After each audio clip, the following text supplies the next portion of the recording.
بہت اہم بنیادی اور جامع ترین آیات میں سے. یا ایھا الناس خطاب ہو رہا ہے، یا ایھا الناس اے لوگوں. اگلی صورت یا ایھا الذین آمنوا سے شروع ہوگی. جہاں تک انسانی معاشرے کا تعلق ہے، ظاہر بات ہے کہ اس میں صرف اہل ایمان نہیں ہوتے، اہل کفر بھی ہے، مشرکین بھی ہے، وہ سب کے سب انسانی معاشرے میں شامل ہیں. معاشرتی سطح پر ان کے ساتھ بھی کوئی نہ کوئی تعلقات ہوں گے، کچھ نہ کچھ ان کے ساتھ ضوابط ہوں گے. لہذا یہاں گفتگو جو ہے براڈر بیس سے ہو رہی ہے، یا ایھا الناس. جبکہ اسلامی ریاست جب بنتی ہے، اسلامی ریاست کا جو شریک ہوتا ہے، جو پورا مکمل شہری، مستقل اور مکمل شہری جو ہے، complete citizen, full citizen of Islamic state, وہ صرف مسلمان ہوتا ہے. لہذا وہاں پر آپ کو خطاب ملے گا یا ایھا الذین آمنوا سے. تو یا ایھا الناس اتقوا ربکم، اے لوگو، اے بنی نوع انسان، اپنے رب کا تقوی اختیار کرو. کہ تقوی کے بارے میں عام تاثر یہ ہے کہ یہ ایک منفی کانسیپٹ ہے. ویسے تو یہ کہ ہمارے ہاں جو غلط تراجم کر دیے گئے، اس نے تو اس کو بہت ہی زیادہ تقویت پہنچا دی ہے اس تصور کو کہ یہ منفی کانسیپٹ ہے. ترجمہ ڈر کر دیا جاتا، ڈرو اللہ سے، ڈرو اپنے رب سے. حالانکہ یہ بھونڈا ترجمہ ہے. اسے میں یہ تو نہیں کہوں گا کہ غلط ترجمہ ہے، لیکن بھونڈا ترجمہ ضرور ہے. اس لیے کہ تقوی کے معنی خوف نہیں ہے. خوف خود عربی زبان کا لفظ ہے، تو ظاہر بات ہے کہ ایک زبان کے دو الفاظ جو ہیں بالکل ہم معنی نہیں ہوتے.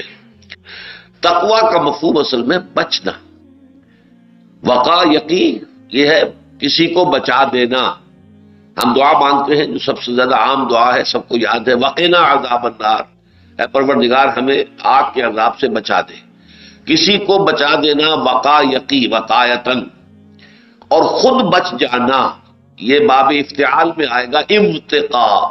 ارتقا میں واو اور تا مل گئے اور اتقا بن گیا، متقی، بچنے والا. اور تقوی اسی سے ہے، جو بچنا چاہے. بچنا کس چیز سے چاہے؟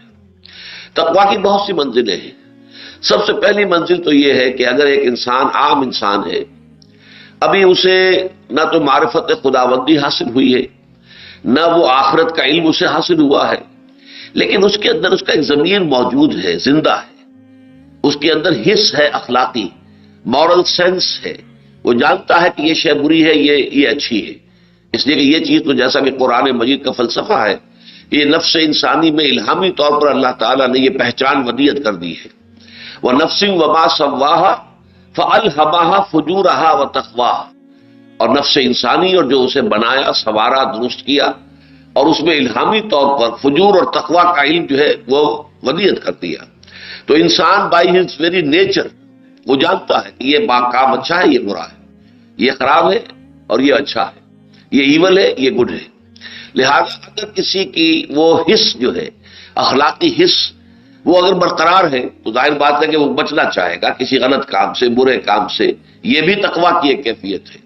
اور یہی اصل میں وہ منزل ہے، ابتدائی منزل، جس کا کہ سورہ بقرہ کے آغاز میں تذکرہ کیا گیا کہ الف لام میم ذالک الکتاب لا ریب فیہ ھدی للمتقین. یہ ہدایت ہے متقیوں کے لیے، یعنی وہ لوگ جن کے اندر ان کی اخلاقی سینس برقرار ہے، اخلاقی حس جو ہے برقرار ہے، ان کا ضمیر زندہ ہے. وہ بدی کو بدی جانتے ہیں اور بھلائی کو بھلائی سمجھتے ہیں، اور وہ چاہتے ہیں کہ بدی سے بچے اور بھلائی کی طرف جھکے. ان لوگوں کے لیے ہدایت، ان لوگوں کے لیے رہنمائی. اس لیے کہ ظاہر بات ہے کہ اگر یہ مادہ انسان کے اندر نہیں ہے تو آپ بہترین سے بہترین ہدایت اس کے سامنے رکھ دیجیے، وہ بیکار ہوگا. بالکل ایسے ہوگا جیسے بھینس کے آگے بین بجانا، اس کے سوا کچھ حاصل نہیں. لہذا قرآن مجید اگرچہ فی نفس ہی اپنے مقام پر تو یہ ہدایت ہے تمام نوع انسانی کے لیے، ھدی للناس وبینات من الہدی والفرقان. لیکن یہ کہ اس سے استفادہ کر سکتے ہیں صرف وہ لوگ جن کے اندر وہ حصے تقوی موجود ہو، جن کے اندر طلب اندر سے موجود ہو کہ وہ برائی سے بچے اور بھلائی کا اختیار کرے. لیکن اس سے آگے بڑھ کر یہ تقوی جب اللہ تعالیٰ کا علم بھی انسان کو حاصل ہو جائے، ایمان باللہ، ایمان بالآخرہ، تو اب اس تقوی کے اندر ایک اور رنگ پیدا ہوگا، اور وہ یہ کہ ہر اس کام سے انسان بچے جن سے اللہ ناراض ہوتا ہے، ہر اس کام سے بچے جس پر کہ آخرت میں سزا کی وعید ہے. تو یہ گویا کہ تقوی کا اب ایک اگلی منزل آ گئی. لیکن یہاں تک بھی تصور جو ہے، جیسا کہ میں نے عرض کیا، یہ کسی نہ کسی درجے میں منفی تصور ہے. لیکن سورہ مائدہ جو اگلی سورت ہے، سورہ نساء کے بعد، اس کی آیت نمبر 93 سے ہمارے سامنے ایک عظیم حقیقت آتی ہے.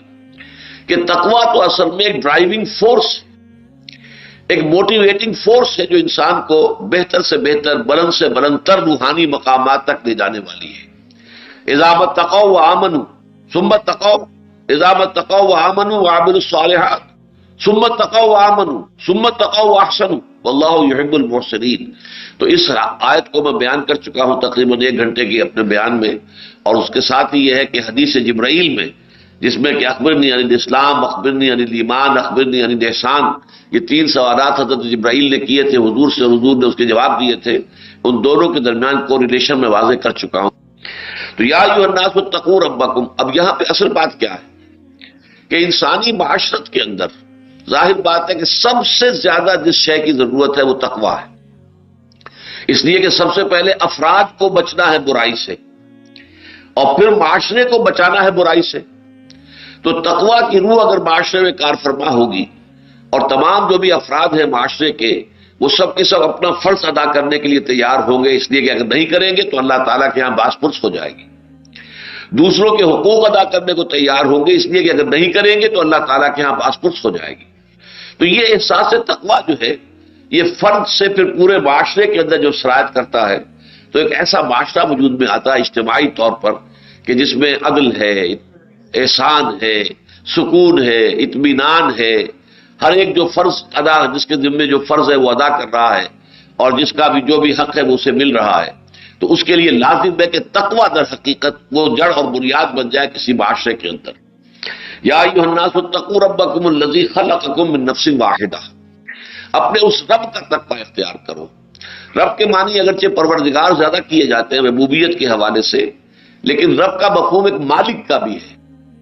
رب الدار، گھر کا مالک، رب المال، جو مال کا مالک ہے، دولت کا مالک ہے۔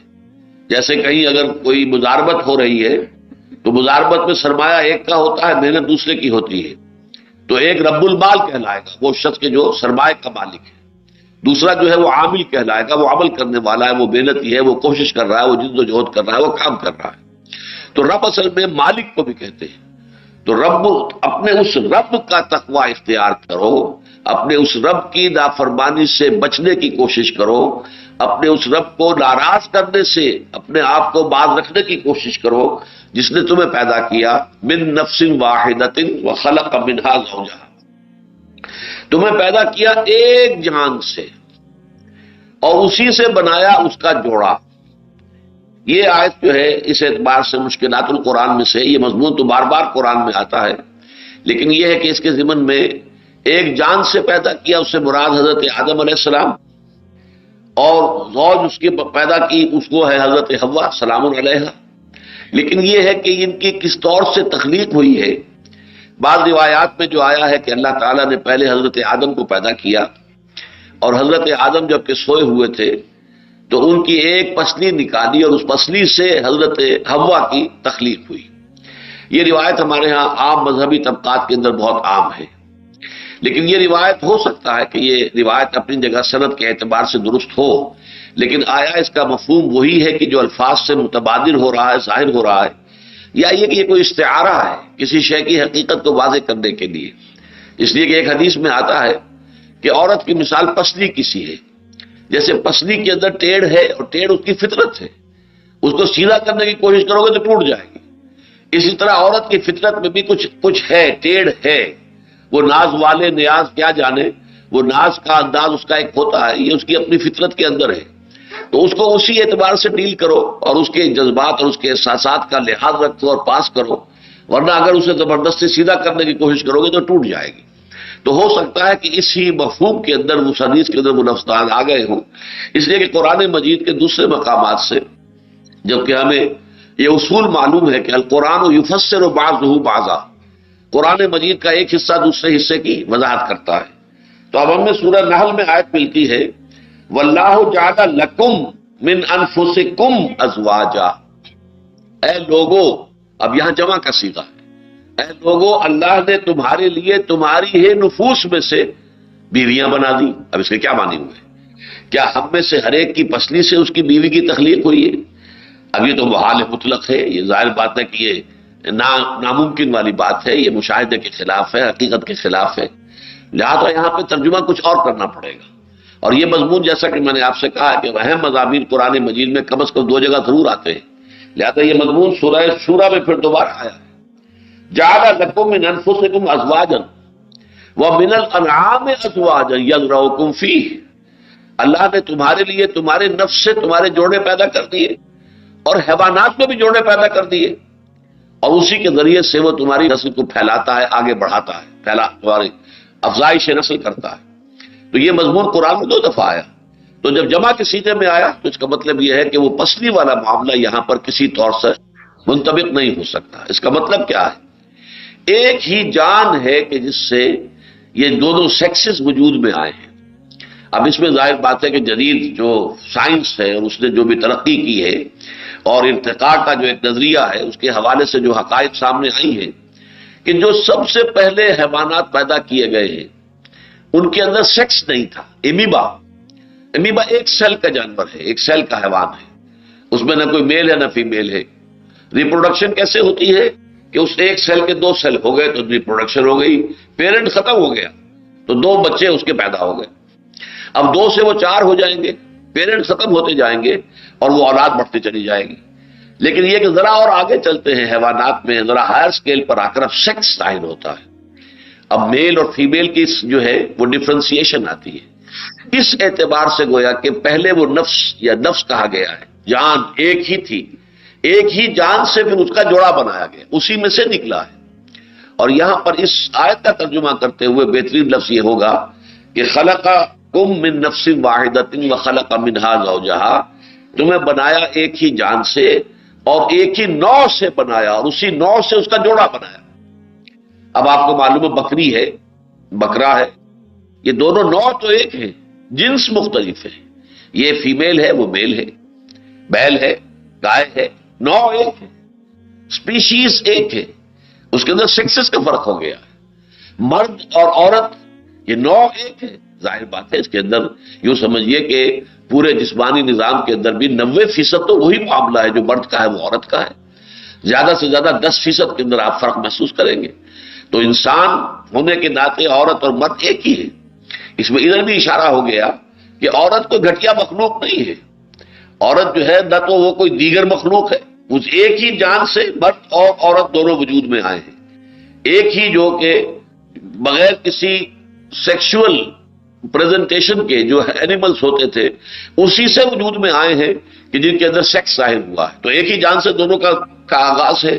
اس اعتبار سے شرف انسانیت کا جہاں تک تعلق ہے اس میں دونوں برابر کے شریک ہیں. یہ تصور جو رہا ہے دنیا میں عام طور پر کہ عورت گھٹیا ہے، اور خاص طور پر یہ ایول کا لفظ جو ہے انگریزی زبان میں ایول ایو سے بنا ہے. ایو حضرت حوا کو کہتے ہیں. گویا کہ حضرت حوا ہی در حقیقت ساری خرابی کی جڑ تھی. چنانچہ بائبل میں بھی یہ آتا ہے جو قرآن مجید میں اس کی نفی کی گئی ہے کہ حضرت حوا کو ورگلایا تھا شیطان نے اور پھر حوا نے ورگلایا تھا حضرت آدم کو علیہ السلام. قرآن مجید میں یہ نہیں ہے. فَأَزَلَّهُمَا الشَّيْطَانُ عَنْهَا، ان دونوں کو شیطان نے پھسلا دیا اور ان کے پاؤں ڈگمگا دیے، اللہ کے حکم کی خلاف ورزی کروا دی. وہ تسلیہ کا صیغہ ہے. فَأَزَلَّهُمَا الشَّيْطَانُ عَنْهَا فَأَخْرَجَهُمَا مِمَّا كَانَا فِيهِ، اور ان دونوں نے ہی پھر معافی مانگی تھی. ربنا ظلمنا انفسنا وَإِن لَّمْ تَغْفِرْ لَنَا وَتَرْحَمْنَا لَنَكُونَنَّ مِنَ الْخَاسِرِينَ. یہ نہیں ہے کہ شیطان نے جو ہے پہلے حضرت حوا کو ورگلایا اور حضرت حوا نے پھر آدم کو ورگلایا. اس کا کوئی ذکر قرآن مجید میں نہیں ہے. اور اس طریقے سے قرآن مجید تورات میں جو غلط تصورات شامل ہو گئے ان کی نفی کر دیتا ہے، ان کی کاٹ چھٹ کر دیتا ہے کہ وہ سارے تصورات غلط ہو جاتے ہیں. جس طریقے سے کہ تورات اس تصور سے خالی ہے کہ حضرت آدم سے اور حضرت حوا سے جو خطا ہو گئی، جو غلطی ہو گئی، اس پر انہوں نے معافی مانگی، اللہ نے معاف کر دیا. فَتَلَقَّىٰ آدَمَ مِن رَّبِّهِ كَلِمَاتٍ فَتَابَ عَلَيْهِ، اللہ نے ان کی توبہ قبول فرما لی. اب اس کا ذکر تورات میں نہیں ہے. بک آف جینیسس جو ہے اس ذکر سے خالی ہے. اس کا نتیجہ کیا نکلا؟ کتنا بڑا نتیجہ نکلا کہ یہ تصور ان کے ہاں عام ہو گیا کہ نسل آدم کا ہر بچہ جو پیدا ہوتا ہے وہ اپنے جد امجد آدم کے گناہ کا اثر لے کر پیدا ہوتا ہے. وہ پیدائشی طور پر گناہ گار ہے، گناہ کی گٹھڑی لے کر دنیا میں آتا ہے. جبکہ اسلام یہ کہتا ہے کہ نہیں، قطعاً نہیں. کل مولود یولد علی الفطرہ فابواہ یحودانہ او یمجسانہ او ینصرانہ او کما قال صلی اللہ علیہ وسلم. ہر بچہ جو ہے نسل آدم کا وہ فطرت اسلام میں پیدا ہوتا ہے. یہ اس کے والدین ہوتے ہیں جو یا تو اسے یہودی بنا لیتے ہیں یا مجوسی بنا لیتے ہیں یا نصرانی بنا لیتے ہیں. یعنی یہ اس کی تعلیم و تربیت کا نتیجہ ہے جو بعد میں وہ یہودی بن گیا یا نصرانی بن گیا. لیکن ہر بچہ جو آتا ہے کلین سلیٹ لے کر آتا ہے, وہ فطرت لے کر آتا ہے. فطرت اللہ التی فطر الناس علیہا, یہ تو فطرت اللہ ہے جو وہ لے کر آتا ہے جس پر کہ اللہ نے انسانوں کو پیدا کیا ہے. تو دیکھیے زمین و آسمان کا فرق ہو رہا ہے. کہاں یہ کہ عورت کو مجسم برائی کہا گیا, اسی لیے روحانی دنیا کے اندر یہ سمجھا گیا کہ لازم ہے کہ عورت سے انسان دور رہے. شادی بیاہ کا کوئی تصور نہیں. راہب ہو, راہبائیں ہوں, سادھو ہوں, بھکشو ہوں, وہ شادی وادی نہ کریں, عورت کے قریب نہ جائیں. عورت تو مجسم برائی ہے, ایول ہے, مجسم برائی ہے, لہذا اس سے بچ کر رہنا ضروری ہے. یہ تصور بڑا ہی یوں سمجھیے کہ اینٹی سوشل تصور ہے, یہ تمدن کی جڑ کاٹ دینے والا تصور ہے, جبکہ اسلام کہتا ہے نہیں. در حقیقت کی ایک ہی جان سے دونوں وجود میں آئے ہیں. ڈفرینسیشن آف سیکسز جو ہوئی ہے, لیکن شروع میں کوئی ڈفرینسیشن نہیں تھی. وہ ایک ہی جان سے پیدا کیا اور اسی کی نوع سے اس کا جوڑا بنایا. خلقکم من نفس واحدۃ وخلق منها زوجها وبث منهما رجالا كثيرا ونساء. اب یہ کہ جب وہ ارتقاء کے تمام مراحل طے کر کے یہ دونوں سیکسز جب اس شکل میں ظاہر ہوئے کہ ایک حضرت آدم اور ایک حضرت حوا علیہ السلام, اب ان سے نسل انسانی چلی ہے. میری جو چھوٹی سی کتاب آ چکی ہے اس موضوع پر میں اپنے خیالات کو اب واضح طور پر بیان کر چکا ہوں. اس سے پہلے میں ذرا اس میں تھوڑا بہت احتیاط کیا کرتا تھا کہ ہمارے عام جو مذہبی تصورات ہیں بعض چیزیں اس میں اس سے ٹکراتی ہیں. لیکن اب میں نے, ظاہر بات ہے کہ عمر کی آخری سٹیج ہے, میں چاہتا ہوں کہ جو بھی کچھ جن جن چیزوں پر اللہ تعالیٰ نے مجھے انشراح صدر عطا فرمایا ہے میں اس کو بیان کر دوں. لہذا وہ ایجاد و ابداع عالم جو میری کتاب ہے, یہ دنیا کیسے پیدا ہوئی ہے, theories of the creation of universe, اس وقت جو ہے بہت بڑا موضوع ہے سائنس کا, فزکس کا. پھر یہ کہ انسان کیسے پیدا ہوا ہے, یہ بہت بڑا موضوع ہے کہ جو کہ بایولوجی کا ہے. تو اس حوالے سے, لیکن یہ کہ اس میں جو بھی میرا نقطہ نظر ہے میں نے اسے بیان کر دیا ہے, وہ کتابچے کی شکل میں شائع ہو چکا ہے. بہرحال خلق منہا زوجہا وبث منہما رجالا کثیرا ونساء, ایک انسانی جوڑا جو آدم اور حوا کی شکل میں وجود میں آ گیا, تو پھر ان سے کثیر تعداد میں مردوں اور عورتوں کو زمین میں پھیلا دیا. بسا یا بسو, پھیلا دینا, بکھیر دینا. بس منہما, ان دونوں سے. اب ظاہر بات ہے کہ آج جو بھی نسل آدم دنیا میں موجود ہے, یہ آپ کے علم میں ہوگا کہ 6 بلین سے زیادہ اب ایکسیڈ کر گئی ہے ہماری پاپولیشن, 600 کروڑ سے بڑھ گئی ہے. جب بوسنیا کی جنگ جاری تھی تو ایک بچہ جو ہوا تھا, پیدا ہوا تھا بوسنیا ہی میں, اس پر کہا گیا تھا کہ یہ 600 بلین کا کے بعد اب پہلا نمبر 1 جو ہے 7ویں بلین کا پہلا فرد یہ ہے, فرد نوع بشر کے جو پیدا ہوا ہے بوسنیا میں. بہرحال اب ہماری تعداد جو ہے وہ 6 بلین سے زیادہ ہے. لیکن یہ سب کون ہے؟ آدم اور حوا کی نسل, ایک ہی نسل انسانی ہے. اس کے جو نتائج نکلتے ہیں در حقیقت تمدنی اعتبار سے میں بعد میں واضح کروں گا. واتقوا اللہ. اب دیکھیے تقوی کی اہمیت کا عالم, ایک ہی آیت میں 2 مرتبہ حکم, یا ایھا الناس اتقوا ربکم الذی خلقکم من نفس واحدۃ وخلق منها زوجها, اور دوبارہ واتقوا اللہ الذی تساءلون بہ والارحام, اور اللہ کا تقوی اختیار کرو جس کا تم ایک دوسرے کو واسطہ دیتے ہو. یہ فطرت انسانی کی ایک ایسی حقیقت کی طرف جو ہے اشارہ کیا گیا ہے جو سب کے علم میں ہے. آپ کو معلوم ہے کہ مانگنے والا سائل جو ہے بھکاری اللہ کے نام پر مانگتا ہے, اللہ کا واسطہ دیتا ہے, اللہ کا حوالہ دیتا ہے. عام طور پر بھی ہم عام معاملات کے اندر اللہ کے واسطے کو استعمال کرتے ہیں, خاص طور پر گھریلو معاملات میں جب چپکلش ہو جائے اور شوہر اور بیوی کے درمیان جو عدم موافقت ہو جائے اور صورتحال جو ہے سیپریشن کے قریب پہنچ رہی ہو, طلاق یا خلا کے آس پاس پہنچ گیا ہو معاملہ, تو آپ نے دیکھا ہوگا کہ اکثر و بیشتر جو ہے پھر بڑے بوڑھے جو ہے اللہ کا واسطہ دیتے ہیں, خدا کا نام مانو, اپنے معاملات کو درست کرو, بچے برباد ہو جائیں گے, گھر اجڑ جائے گا, کیا کرنا ہے. تو اللہ کا واسطہ جو ہے یہ در حقیقت دنیا میں فطرت انسانی کے گویا کے مسلمات میں سے, جیسے یہ مسلمہ قرآن مجید میں بار بار کہا گیا ہے کہ جب تم سمندر میں ہوتے ہو اور ہماری کشتی چل رہی ہے, جہاز رواں ہے, ٹھیک ہے, لیکن اس کے بعد پھر جھکڑ آ گیا, طوفانی ہوا آ گئی اور وہ طوفان کے اندر موجیں اٹھنے لگی اس وقت پھر تم پکارتے ہو صرف اللہ، اے اللہ اگر تو نے ہمیں بچا لیا۔ اس وقت تمہارے معبود جو ہے، جھوٹے معبود، من گھڑت جو معبود تمہارے ہیں، ان میں سے کسی کو تم نہیں پکارتے، کوئی لات کو، عزا کو، منات کو نہیں پکارتے۔ اے اللہ اگر بچا لے گا ہمیں تو ہم پھر پوری زندگی سیدھے راستے پر چلیں گے۔ تم عہد کرتے ہو اللہ سے، لیکن پھر جب اللہ تمہیں بچا کر لے آتا ہے خشکی پر، پھر تم بھول جاتے ہو کہ تم نے اللہ سے کیا وعدہ کیا تھا۔ یہ بات قرآن مجید میں بار بار آئی ہے۔ تو جس طرح فطرت کے مسلمات میں سے یہ ہے، بدیہیات میں سے یہ ہے کہ جب انسان انتہائی تکلیف میں ہوتا ہے تو اللہ ہی کو پکارتا ہے، اسی طریقے سے جب بھی کہیں بے بس ہو کر کسی کو واسطہ دینے کی بات جو ہے اگر آئے گی تو وہاں ظاہر بات ہے کہ اللہ ہی کا واسطہ ہو۔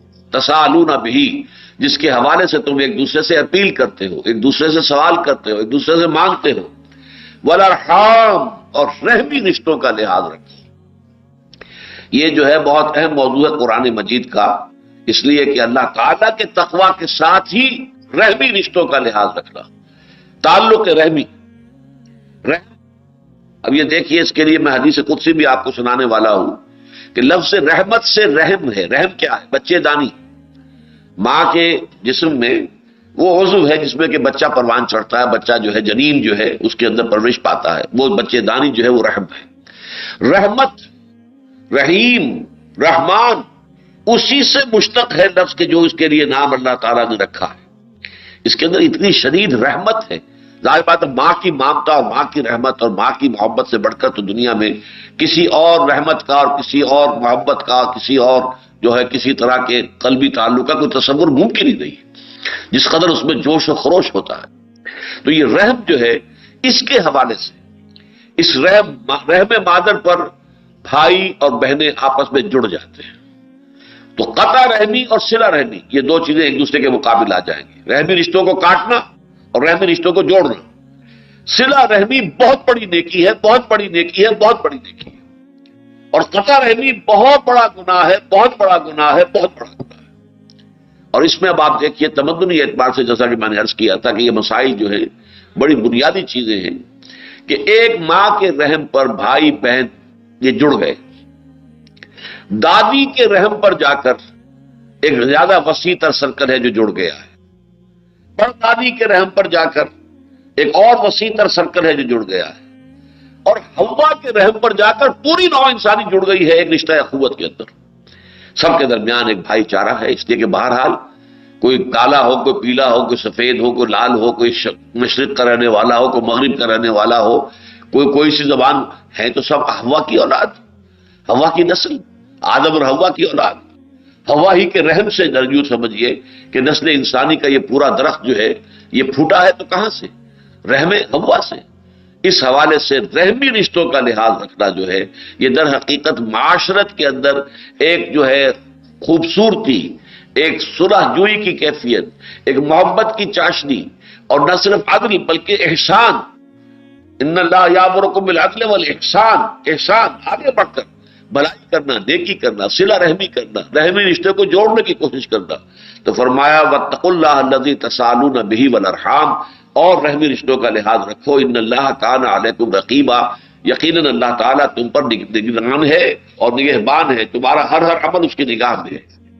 اب اس سے پہلے کہ میں آگے بڑھوں میں آپ کو یہ حدیث قدسی سنا دیتا ہوں۔ یہ متفق علیہ روایت ہے، بخاری اور مسلم دونوں کی۔ حضرت ابو ہریرہ رضی اللہ تعالی عنہ اس کے راوی ہیں۔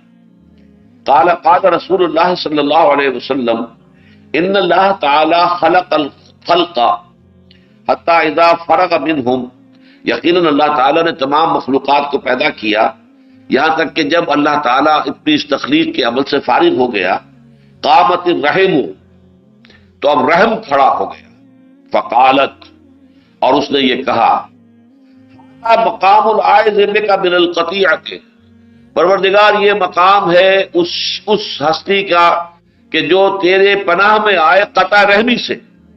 اب رحم جو ہے وہ در حقیقت فریاد کر رہا ہے کہ اللہ میں یہاں جو کھڑی ہوں اس وقت یا کھڑا ہوں، میں اس لیے کھڑا ہوں کہ جو مجھے کاٹے اس سے تو مجھے اپنی پناہ میں لے لے، قطع رحمی سے مجھے بچا۔ قال نعم، اور اللہ نے فرمایا کیوں نہیں، ٹھیک ہے تم صحیح کہہ رہی ہو۔ اما ترضین، کیا تو اس پر راضی نہیں ہے ان اصل من وصل کے، کہ میں جڑوں اس سے جو تجھے جوڑے، وہ اقطع من قطعک، اور میں کٹ جاؤں اس سے جو تجھے کاٹے۔ اب یہ حدیث قدسی کے الفاظ ہو گئے کہ اللہ تعالیٰ جڑتا ہے کس سے؟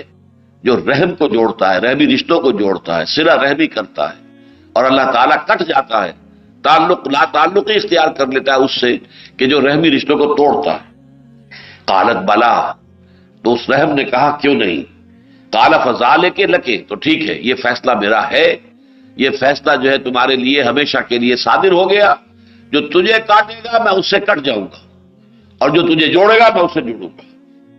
ثم قال رسول اللہ صلی اللہ علیہ وسلم، یہ حدیث قدسی بیان فرما کر پھر حضور نے فرمایا اقرؤوا ان شئتم، اگر تم چاہو تو سورہ محمد صلی اللہ علیہ وسلم کی یہ آیت میں تلاوت کر لو، فَهَلْ عَسَيْتُمْ إِن تَوَلَّيْتُمْ أَن تَفْسُدُوا فِي الْأَرْضِ وَتُقَطِّعُوا أَرْحَامَكُمْ أُولَٰئِكَ الَّذِينَ لَعَنَهُمُ اللَّهُ فَأَصَمَّهُمْ وَأَعْمَىٰ أَبْصَارَهُمْ، تو کیا اس کا اندیشہ نہیں ہے کہ اگر اسی حالت میں کہ ابھی تمہاری تربیت نہیں ہوئی ہے، تزکیہ نہیں ہوا ہے، تمہاری نیتوں کا بھی کھوٹ پوری طریقے سے باہر نہیں نکلا ہے، اگر کہیں تمہیں حکومت مل جائے، تمہارے ہاتھ میں اختیارات آ جائیں، تو تم زمین میں فساد مچاؤ گے اور رحمی رشتے قطع کرو گے، اور اللہ تعالیٰ جو ہے اس کے نتیجے میں پھر تمہیں اندھا بھی کر دے گا، لعنت بھی کرے گا، فَأَصَمَّهُمْ، اور ان کو بہرا بھی بنا دے گا، وَأَعْمَىٰ أَبْصَارَهُمْ، اور ان کی نگاہوں کو بھی اندھا کر دے گا۔ تو یہ ہے قطع رحمی، اور اس کے ضمن میں جو یہ متفق علیہ روایت ہے، بخاری کے الفاظ اور بھی ہیں، قال اللہ تعالی من وصلک وصلتہ ومن قطعک قطعتہ، اے رحم مادر، جو تجھے جوڑے گا میں اس سے جڑوں گا، اور جو تجھے کاٹے گا میں اسے کاٹوں گا۔ ایک اور حدیث متفق علیہ جو حضرت عائشہ صدیقہ رضی اللہ تعالی عنہ سے مروی ہے، وعن عائشہ رضی اللہ تعالی عنہ قالت قال رسول اللہ صلی اللہ علیہ وسلم الرحم معلقۃ بالعرش، رحم جو ہے وہ عرش سے معلق ہے، لٹکا ہوا ہے۔ تقول، اور وہ یہ کہتا ہے، رحم کہتا ہے، من وصلنی وصلہ اللہ، دیکھو جو مجھے جوڑے گا اللہ اسے جوڑے گا، ومن قطعنی قطعہ اللہ، اور جو مجھے کاٹے گا اللہ اسے کاٹ دے گا۔ یہ ہے اہمیت رحمی رشتوں کی، اور ظاہر بات ہے کہ اس رحمی رشتے ہی کی بنیاد پر کوئی تمدن جو ہے مستحکم ہوتا ہے، مضبوط ہوتا ہے، اس کے اندر محبت اور اخوت کی چاشنی پیدا ہوتی ہے، اس میں تعاضد اور تناصر، ایک دوسرے سے مدد، ایک دوسرے کے ساتھ تعاون کی کیفیت پیدا ہوتی ہے۔ تو فرمایا واتقوا اللہ الذی تساءلون بہ والارحام ان اللہ کان علیکم رقیبا، یقیناً اللہ تعالیٰ تم پر نگران ہے، تمہارے ہر عمل اور ہر قول کو وہ دیکھ رہا ہے، سن رہا ہے، تمہیں اپنے ہر قول اور ہر عمل کی جواب دہی کرنی پڑے گی۔ ایک بات تو اس آیت کے بارے میں یہ نوٹ کر لیجئے کہ یہ خطبہ نکاح میں نبی اکرم صلی اللہ علیہ وسلم معمولاً اس آیت کی تلاوت فرماتے تھے، تو اس سے دو باتیں سامنے آتی ہیں۔ ایک تو مناسبت یہ ہے کہ جیسے اس میں ذکر ہے حضرت آدم اور حضرت حوا سے نسل انسانی کے آگے بڑھنے کا، اسی طرح نکاح جو ہوتا ہے اس میں حوا کا ایک بیٹی اور آدم کا ایک بیٹا پھر رشتہ ازدواج میں منسلک ہوتے ہیں، اور ان سے آگے نسل چلتی ہے۔ تو مشابہت کی وجہ سے نبی اکرم صلی اللہ علیہ وسلم نے اس آیت کو بھی شامل کیا۔ کل 4 آیتیں آپ پڑھتے تھے نکاح کے خطبے میں، ان میں سے ایک یہ ہے۔ دوسرے یہ کہ اس میں خاص طور پر رحمی رشتے کا لحاظ، اس لیے کہ اب ہر نکاح کے بعد ایک نیا رحمی رشتہ وجود میں آنے والا ہے، تو رحم کا صلہ رحمی کی اہمیت اور اس کی جو ضرورت ہے اس کو یہاں پر نمایاں کیا گیا۔ تیسرے یہ کہ معلوم ہوا کہ خانگی زندگی میں سب سے بڑی شے جو درکار اور مطلوب ہے وہ تقویٰ ہے، اس لیے کہ ایک معاملات ہوتے ہیں کہ جو مثلا منڈی کے معاملے ہیں، بازار کے معاملے ہیں، سود کاروبار کا معاملہ ہے، اس میں کوئی معاہدہ ہوا ہے، اس کی کوئی خلاف ورزی کر رہا ہے، آپ کہیں کوئی دہائی دے سکتے ہیں، کہیں جا کر کوئی پنچایت میں، کہیں کوئی پولیس میں کوئی پرچہ ہو، کچھ ہو کر سکتے ہیں۔ گھریلو معاملے ایسے ہیں، اب ظاہر بات ہے کہ ایک مرد اور ایک عورت یہ پوری زندگی کے لیے جڑ گئے ہیں آپس میں، ان میں اگر غلط کام ہو رہا ہو، اگر مرد جو ہے عورت پر ظلم کر رہا ہو، تعدی کر رہا ہو، اس کے حقوق جو ہے ادا نہیں کر رہا ہے، اور اپنے جو حقوق ہیں ان سے زائد اس سے طلب کر رہا ہے، اس کے حقوق غصب کر رہا ہے، تو یہاں پولیس پرچے کا امکان نہیں ہے۔ یہاں تو ظاہر بات ہے کہ اگر دل میں تقوی ہے، دل میں اللہ کا خوف ہے، دل میں یہ احساس ذمہ داری ہے، اگر یہ ہے کہ جواب دہی کا احساس جو ہے وہ مستحضر ہے کہ مجھے مر کر اپنے پروردگار کے حضور میں حاضر ہونا ہے اور جواب دہی کرنی ہے، تب تو وہ گھر کا ماحول صحیح رہے گا اور عمدہ رہے گا. اور ظاہر بات ہے گھر کا ماحول صحیح ہوگا تو اس میں جو نئی نسل پروان چڑھے گی وہ بھی بہترین ہوگی. وہ ایک صحت مند ماحول میں اس کا نفسیاتی ارتقاء ہوگا، ذہنی ارتقاء ہوگا، ان کی شخصیت جو ہے پروان چڑھے گی ایک صحت مند ماحول میں. اور گھر کے اندر اگر اس طرح کی گھٹن ہو، اگر ایک فریق جو ہے اس کو دبا لیا گیا ہے، ظاہر بات ہے دبا لیا گیا تو اس کے جذبات جو ہے طریقے سے مجروح ہو رہے ہیں، اس کے دل کے اندر جو گھٹن ہے، ظاہر بات ہے وہ گھر کی فضا کے اندر اس کی ریفلیکشن آتی ہے، بچوں پر اس کی ریفلیکشن ہوتی ہے، بچوں کے اندر بھی اس کا ایک رد عمل پیدا ہوتا ہے، اس سے ان کے اندر باغیانہ جذبات پیدا ہوتے ہیں باپ کے خلاف. یہ ساری چیزیں جو ہے در حقیقت جو نفسیاتی عوارض جو پیدا ہوتے ہیں خانگی زندگی میں، اس کا سبب کیا ہے؟ تقویٰ کا نہ ہونا. یہی وجہ ہے کہ خطبہ نکاح میں تو حضور یہ آیت بھی پڑھتے تھے جس میں کہ ایک آیت میں 2 مرتبہ تقویٰ کا حکم میں آپ کو نوٹ کرا چکا، لیکن اس سے بھی بڑھ کر سورہ آل عمران کی جو آیت ہے جو تقویٰ کے موضوع پر سب سے گاڑھی، سب سے زیادہ تاکیدی آیت ہے قرآن مجید کی، وہ پڑھتے تھے. یا ایھا الذین آمنوا اتقوا اللہ حق تقاتہ ولا تموتن الا وانتم مسلمون. اہل ایمان اللہ کا تقوی اختیار کرو جتنا کہ اس کے تقوی کا حق ہے، جتنا کہ اس کے تقوی کا حق ہے. اب اس سے زیادہ تو تاکید کا کوئی انداز ممکن نہیں ہے. صحابہ کرام تو اس پر گھبرا گئے تھے کہ اے اللہ کے رسول کس شخص کے لیے ممکن ہے کہ وہ اللہ تعالیٰ کا حق ادا کر سکے. پھر جب سورہ تغابن کی آیت نازل ہوئی ہے فاتقوا اللہ ما استطعتم واسمعوا واطیعوا، تقوی اختیار کرو اللہ کا جتنا بھی تمہارے حد امکان میں، جتنا تمہارے بس میں. اس پر پھر وہ مطمئن ہوئے کہ ہاں انسان اپنی امکانی حد تک تو کوشش کر سکتا ہے، لیکن اللہ تعالیٰ کا حق ادا کرنا، جبکہ خود حضور یہ فرماتے ہیں ما عبدناک حق عبادتک وما عرفناک حق معرفتک. اے پروردگار ہم تجھے نہ پہچان سکے جیسا کہ تجھے پہچاننے کا حق تھا، اور اے اللہ ہم تیری بندگی نہ کر سکے، تیری عبادت نہ کر سکے جیسا کہ تیری عبادت کا حق تھا. تو جب حضور یہ فرما رہے ہیں اللہ تعالیٰ کے ساتھ خطاب کرتے ہوئے تو کون اور شخص سے جو دعویٰ کر سکے گا؟ لیکن انداز قرآن کا کیا ہے؟ یا ایھا الذین آمنوا اتقوا اللہ حق تقاتہ ولا تموتن الا وانتم مسلمون. اور دیکھنا موت نہ آئے، ہرگز مت مرنا مگر فرما برداری کی حالت میں. اور چونکہ موت کا کچھ پتہ نہیں ہے، اچانک آتی ہے، جب آتی ہے اچانک آ جاتی ہے، تو گویا کہ اس کے اوپر عمل کرنے کا ایک ہی طریقہ ہے، اور وہ کیا ہے؟ کوئی لمحہ معصیت میں نہ گزرے. جو لمحہ بھی معصیت میں گزرے گا کیا پتہ اسی لمحے جو ہے موت آ جائے، دبوچ لے، اور اس وقت انسان کسی گناہ کا ارتکاب کر رہا ہو.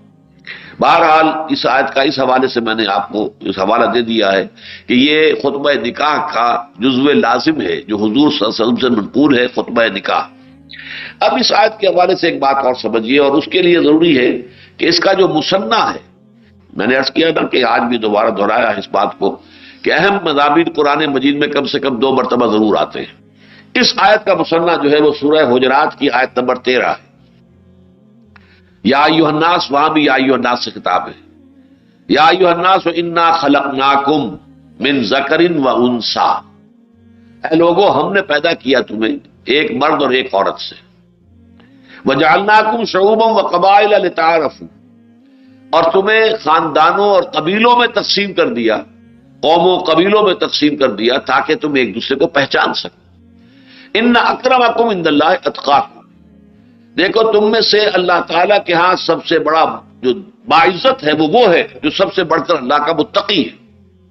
ان اللہ علیم خبیر، اللہ تعالیٰ خوب جانتا ہے کس میں کتنا تقویٰ ہے، خوب باخبر ہے کہ کون کتنا متقی ہے. اللہ تعالیٰ سے کسی کا تقویٰ چھپا ہوا نہیں ہے. ان دونوں آیتوں کے حوالے سے اصل میں قرآن مجید 2 حقیقتوں کو نمایاں کرتا ہے.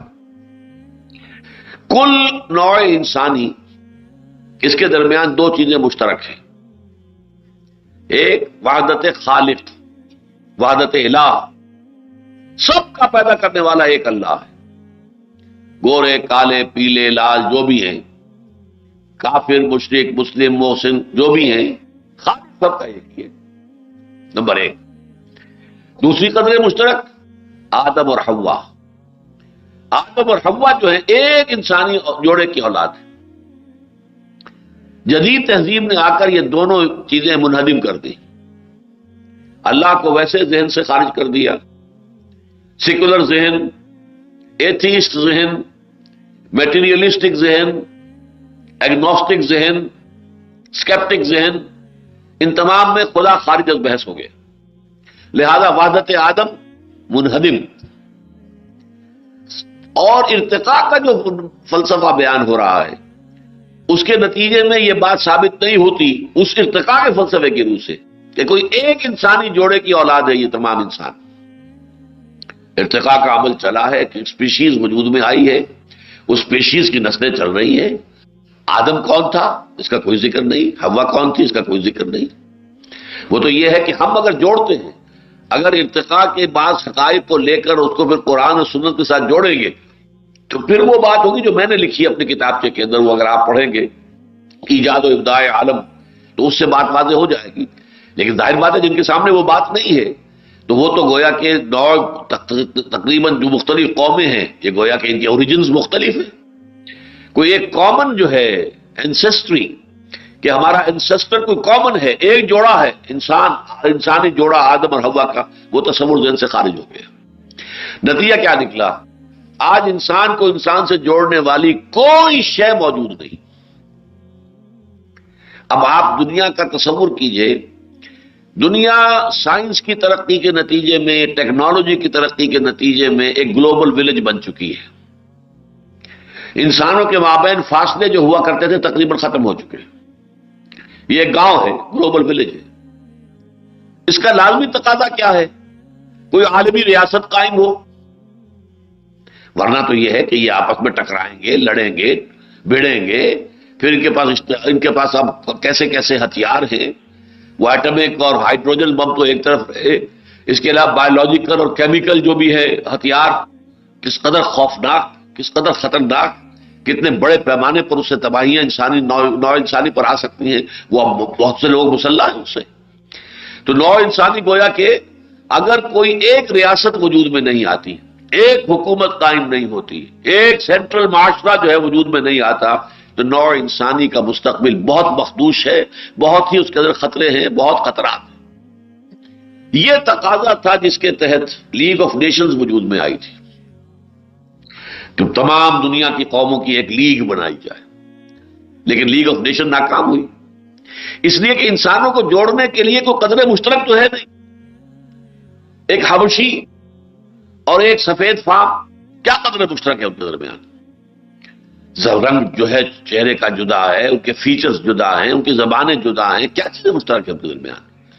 اور ظاہر بات ہے کہ کسی فیئر پلے کے لیے، جسٹس کے لیے، انصاف کے لیے، محبت کے لیے، اخوت کے لیے کوئی قدر مشترک درکار ہے. وہ قدر مشترک موجود نہیں ہے دنیا کے پاس. لہذا لیگ آف نیشنز، وہ کبھی علامہ اقبال نے ابھی ان کے زمانے میں، ابھی شاید وہ مری نہیں تھی، تو وہ اشعار کہے تھے: تاریخی بیچاری کئی روز سے دم توڑ رہی ہے، ڈر ہے خبر بند نہ میرے منہ سے نکل جائے. تقدیر تو مبرم نظر آتی ہے وہ لیکن پیران کلیسا کی دعا ہے کہ یہ ٹل جائے. لیگ آف نیشنز جو ہے مرنے والی ہے. اچھا، لیکن وہ ختم ہو گئی. تقاضا موجود تھا کہ کوئی شے تو ہو جو انسانوں کو جوڑے، قریب لائے، ایک مرکز میں بٹھائے، جہاں پہ فیصلے ہوں. تو اس کے نتیجے میں یونائٹڈ نیشنز آرگنائزیشن UN وجود میں آئی. اب UN کو وجود میں آئے وہ بھی 50 سال سے زائد ہو گئے، لیکن عدل و انصاف نام کی شے اس کے ہاتھ سے نہیں آ سکی. تیمور میں 1.5 سال کے اندر اندر ریفرینڈم ہو کر اور وہ آزادی ہو گئی اس کی. کشمیر میں 54 برس بیت گئے، کچھ نہیں ہوا.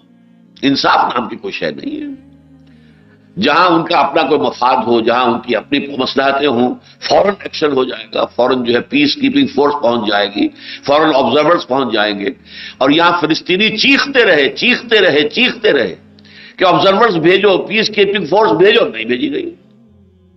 اس لیے کہ یہاں تو ان کو مطلوب ہے یہ کہ جتنا بھی دبایا جا سکے فلسطینیوں کو دبا دیا جائے، اور جتنے بھی بڑے سے بڑے پیمانے پر یہودیوں کو جو بھی منفعت اور مصلحتیں حاصل ہو جائیں وہ کر سکتے ہو کر لیں.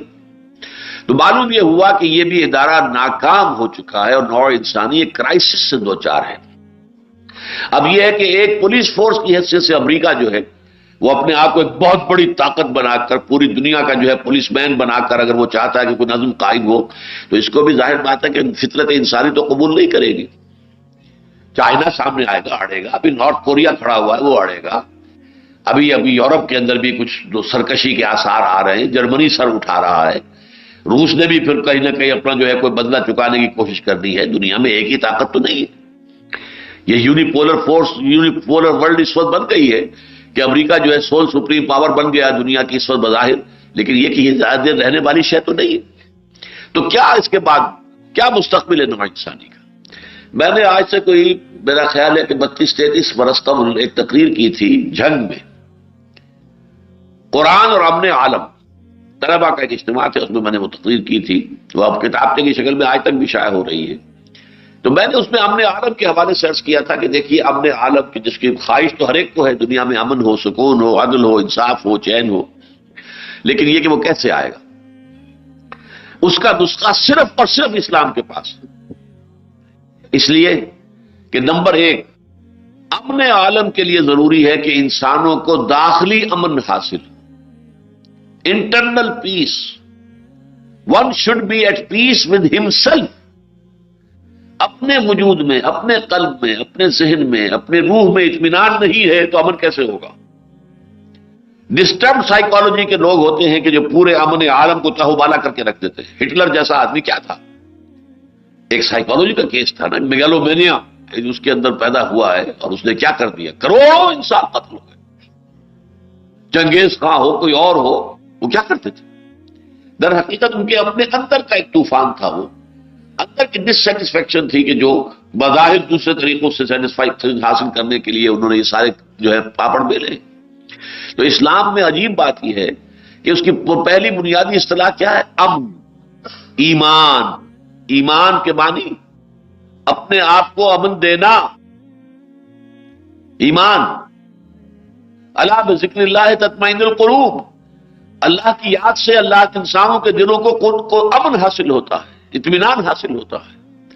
سورہ انعام میں فرمایا ای الفریقین احق بالامن ان کنتم تعلمون الذین آمنوا ولم یلبسوا ایمانهم بظلم اولئک لهم الامن۔ امن کا حقدار کون ہوگا؟ ایک خدا کا ماننے والا، یا وہ کہ جو بہت سے خداؤں کو مانتا ہے؟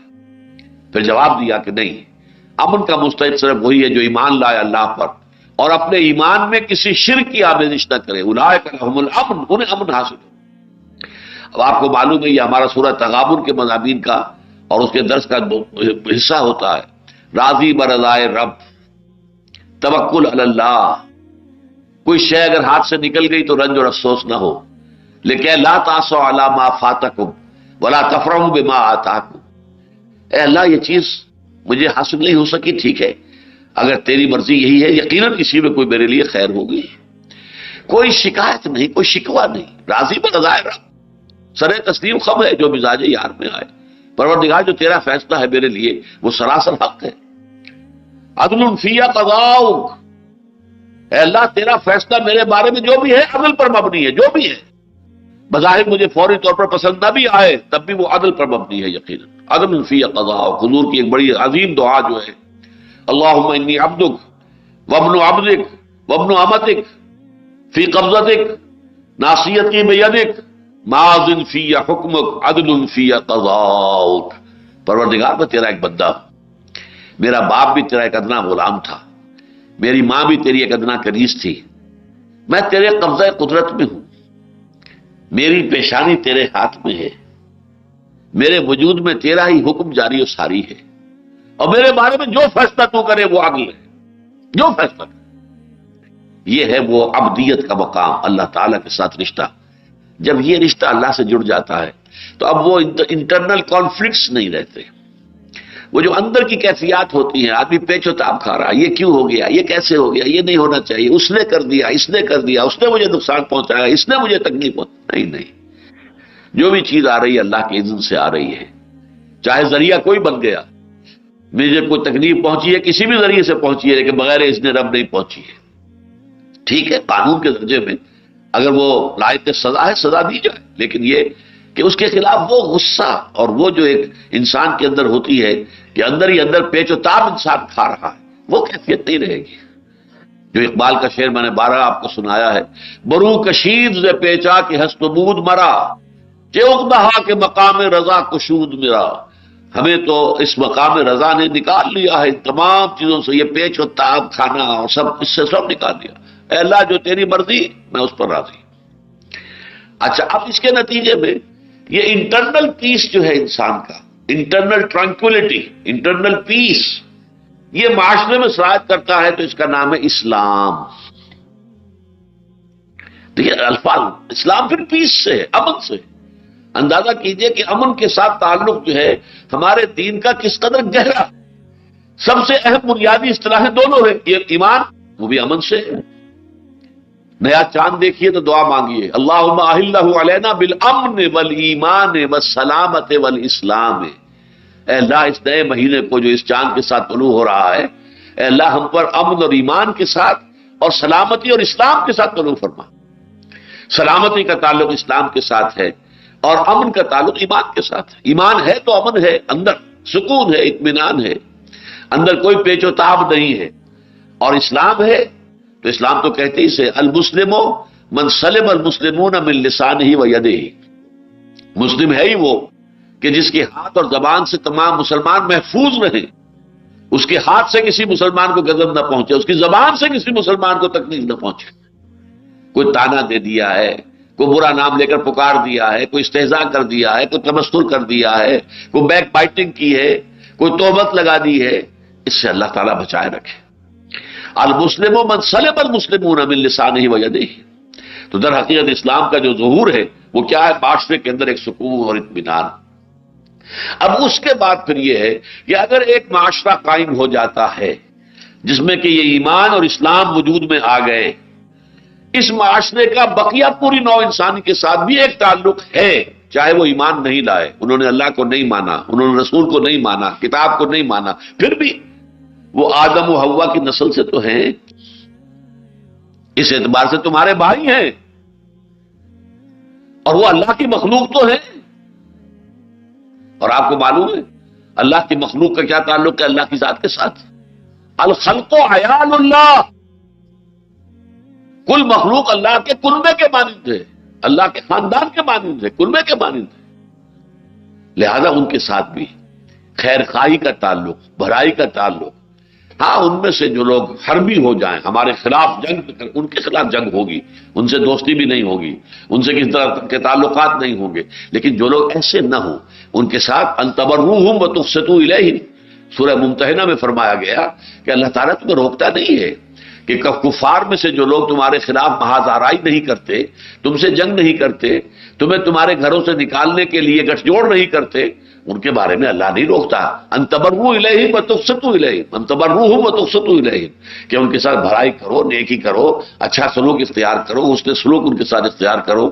تو اسلامی معاشرہ، اسلامی ریاست، باقی پوری عالم انسانیت کا جو معاشرہ ہے اس کے ساتھ دو مثبت بنیادوں پر پھر بھی اس کا تعلق ہے. جبکہ آج کا فلسفہ جو ہے اس کی روح سے دو انسانوں کے مابین کوئی تعلق نہیں، گورے اور کالے کے درمیان امریکہ میں کوئی تعلق نہیں. واقعہ یہ ہے کہ جہاں تک دستور کا تعلق ہے اور جہاں تک قانون کا تعلق ہے، جس قدر کوشش امریکی معاشرے میں ہوئی ہے کہ ڈسکریمنیشن نہ ہو، گورے اور کالے میں کوئی امتیاز نہ برتا جائے، میں نہیں سمجھتا کہ اس سے زیادہ قانون کا معاملہ ہو سکتا ہے. آخری حد تک انہوں نے قانون سازی کر دی، لیکن قانون سازی جو ہے وہ دلوں کو نہیں بدل سکتی، احساسات کو نہیں بدل سکتی. آپ چند گورے بیٹھے ہوئے، کوئی کالا وہاں آ جائے، انہیں محسوس ہوگا کوئی اور آ گیا آگے، وہ دے ول فیل، ان کو جو ہے وہ دے وونٹ فیل ایٹ پیس، وہ محسوس کریں گے کچھ گڑبڑ ہو گئی.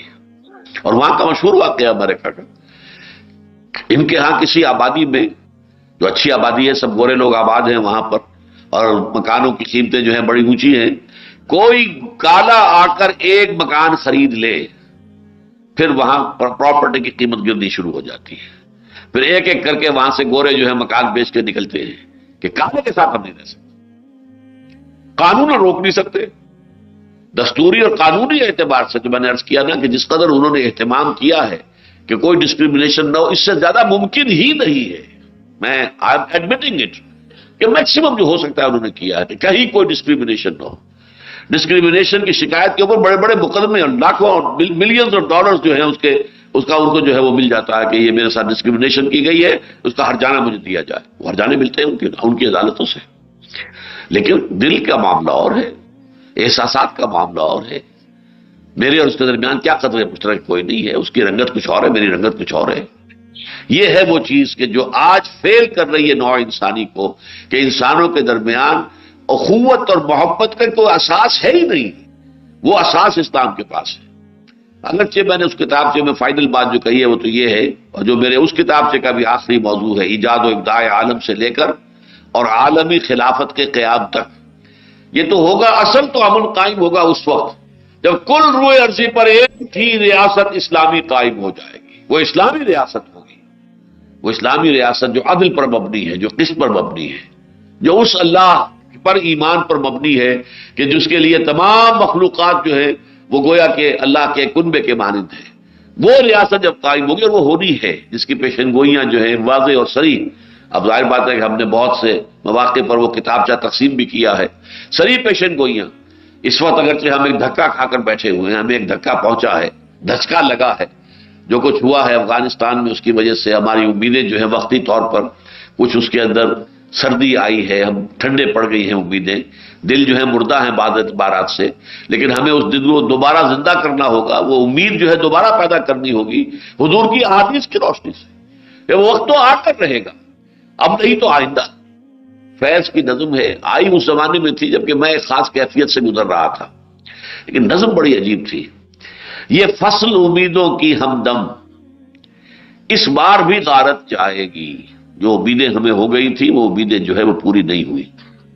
یہ فصل امیدوں کی ہمدم اس بار بھی غارت جائے گی، سب محنت صبحوں شاموں کی اب کے بھی اکارت جائے گی، دھرتی کے کونوں کھدروں میں پھر اپنے لہو کی کھاد بھرو، پھر مٹی سینچو اشکوں سے، پھر اگلی رت کی فکر کرو، پھر اگلی رت کی فکر کرو، یا پھر ایک بار اجڑنا ہے، ایک فصل پکی تو بھر پایا، تب تک تو یہی کچھ کرنا ہے۔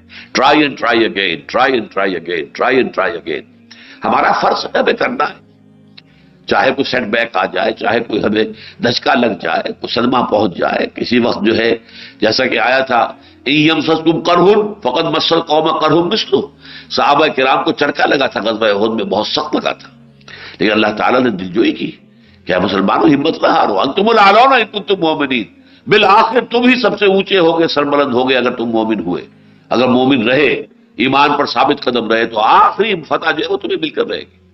بہرحال دنیا میں وہ نظام دوبارہ آئے گا، البتہ یہ آیت اور سورہ حجرات کی آیت نمبر 13 یہ اس اعتبار سے بڑی اہمیت کی حامل ہیں کہ اسلامی ریاست اور معاشرے کا تعلق جو بقیہ انسانوں کے ساتھ ہوگا، جو اس کے اندر معاشرتی طور پر شریک نہیں ہے، مسلمان معاشرے میں تو مسلمان ہی ہوگا، اسلامی ریاست کا شہری تو مسلمان ہی ہوگا، لیکن یہ کہ ان کے باوجود کہ وہ ہمارے اس معاشرے کے اندر ہمارے ساتھ شریک نہیں ہے، ہماری ریاست کے مکمل شہری نہیں ہے، پھر بھی ان کے ساتھ یہ دو رشتے ہیں کہ نحن خلقناکم، ہم نے پیدا کیا تم سب کو، یا ایھا الناس انا خلقناکم من ذکر و انثی، ایک مرد اور ایک عورت سے۔ فرض کیجئے کہ آپ ارتقاء کے نظریے کو مانتے ہوں، لیکن اگر اس کے ساتھ یہ مان لیں کہ ارتقاء کے نتیجے میں ایک فرد وجود میں آیا آدم، اور اس پر اللہ تعالیٰ نے اپنی روح پھونک دی ہے، اس کی نسل ہے جو چل رہی ہے پوری دنیا کے اندر، تو پھر وہ سارے خرابیاں دور ہو جائیں گی کہ جس کی وجہ سے انسان کے درمیان کوئی تعلق نہیں رہا۔ وہی یہاں پر ہے، یا ایھا الناس اتقوا ربکم الذی خلقکم من نفس واحدہ، اے بنی نوع آدم، اپنے اس رب کا تقوی اختیار کرو، اپنے اس مالک اور پروردگار کا تقوی اختیار کرو جس نے تمہیں ایک جان سے پیدا کیا اور اسی جان سے اس کا جوڑا بنا دیا، اسی کے نوع سے اس کا جوڑا بنا دیا، وَبَثَّ مِنْهُمَا رِجَالًا كَثِيرًا وَنِسَاءً، اور کثیر تعداد میں مردوں اور عورتوں کو اسی ایک جوڑے سے پھیلا دیا، وَاتَّقُوا اللَّهَ الَّذِي تَسَاءَلُونَ بِهِ وَالْأَرْحَامَ، اور اللہ کا تقوی اختیار کرو۔ دیکھو دوبارہ ہم تمہیں تاکید کر رہے ہیں کہ اللہ کا تقوی اختیار کرو، اور اس اللہ کا کہ جس کو تم ایک دوسرے کو واسطہ دیتے ہو، والارحام، رحم کا لحاظ رکھو، رحم کا احترام کرو، رحم کا کو جوڑو کاٹو نہیں، صلہ رحمی کرو، قطع رحم نہ کرو۔